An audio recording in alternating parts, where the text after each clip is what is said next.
வணக்கம். காலை நேர பிரதான செய்திகளினூடாக நர்மதா சிறையில் முதலில் தலைப்பு செய்திகள். சகல சூரிய மின்சக்தி படலங்களையும் செயலியில் இருந்து நீக்குமாறு மின்சார சபை கோரிக்கை. கடவுச்சீட்டு பெற காத்திருப்போருக்கு வெளியான முக்கிய தகவல். காவல்துறை அதிகாரிகளுக்கு விடுக்கப்பட்டுள்ள அறிவுறுத்தல். இந்திய மருந்து நிறுவனம் மீது ரஷ்ய ஏவுகணை தாக்குதல். இனி விரிவான செய்திகள். இன்று முதல் எதிர்வரும் 21ஆம் தேதி வரை கூரைகளில் பொருத்தப்பட்டிருக்கும் சூரிய சக்தி படலங்களை பகல் நேரங்களில் மாலை 3 மணி வரை அணைக்குமாறு இலங்கை மின்சார சபை கோரியுள்ளது.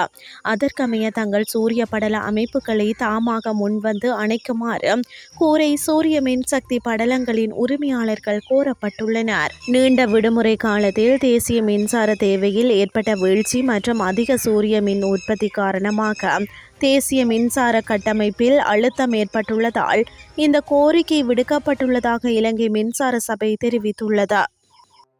எதிர்வரும் தமிழ் சிங்கள புத்தாண்டை முன்னிட்டு காவல்துறை அதிகாரிகள் மற்றும் வர்த்தக சங்கத்தினரிடமிருந்து நிதி நன்கொடைகளை பெற்று காவல் நிலையங்களில் விருந்துபசாரங்களை ஏற்பாடு செய்வதை தவிர்க்குமாறு சகல காவல்துறை அதிகாரிகளுக்கு அறிவுறுத்தப்பட்டுள்ளது. பதில் காவல்துறை மா அதிபர் பிரியந்த வீரசூரிய இந்த அறிவுறுத்தலை விடுத்துள்ளதாக காவல்துறை ஊடக பிரிவு தெரிவித்துள்ளது. அதிகாரிகள் மற்றும் சிரேஷ்ட அதிகாரிகளை பாராட்டும் விதமாக அவர்களுக்கு பரிசுகள் வழங்கக்கூடாது எனவும் குறிப்பிட்டுள்ளார். இவ்வாறு வழங்கப்படும் பணத்தையோ அல்லது பரிசுகளையோ சிரேஷ்ட அதிகாரிகள் ஏற்கக்கூடாது. இந்த அறிவுறுத்தல்களை பின்பற்றாத பட்சத்தில் ஒழுங்காற்று நடவடிக்கைகள் எடுக்கப்படும் என பதில் காவல்துறை மா அதிபர் பிரியந்த வீரசூரிய தெரிவித்துள்ளார். ஏப்ரல் 15, 16 மற்றும் 17ஆம் தேதிகளில் ஒரு நாள் சேவை மற்றும் சாதாரண சேவைகளில் டோக்கன் அட்டைகள் நண்பகல் 12 மணி வரை மட்டும் வழங்கப்படும் என அறிவிக்கப்பட்டுள்ளது. குடிவரவு மற்றும் குடியகல்வு திணைக்களம் இந்த அறிவிப்பை வெளியிட்டுள்ளது. இதன்படி ஒரு நாள் சேவைக்காக இயக்கப்பட்ட 24 மணி நேர சேவை மேற்கூறிய நாட்களில் செயற்படுத்தப்படாது என தெரிவிக்கப்பட்டுள்ளது.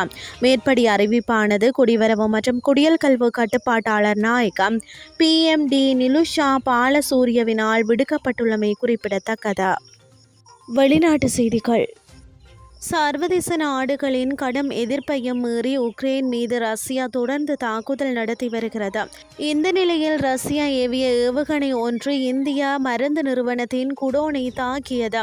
இது தொடர்பாக உக்ரைனுக்கான இந்திய தூதரகம் வெளியிட்டுள்ள அறிக்கையில் கூறியதாவது: உக்ரைனின் குசும் நகரில் உள்ள இந்திய மருந்து நிறுவனத்தின் குடோனை ரஷ்ய ஏவுகணை ஒன்று தாக்கியது. இந்தியாவின் நட்பு நாடு என கூறும் ரஷ்யா இந்திய வணிகங்கள் மீது வேண்டுமென்றே தாக்குதல் நடத்தியது. இதன் மூலம் குழந்தைகள் மற்றும் முதியவர்களுக்கான மருந்துகள் அளிக்கின்றன என தெரிவித்துள்ளது. இத்துடன் செய்திகள் யாவன் நிறைவடைகின்றது. அடுத்த மணித்தியால செய்திகளை இரவு 8:30க்கு எதிர்பாருங்கள். நன்றி.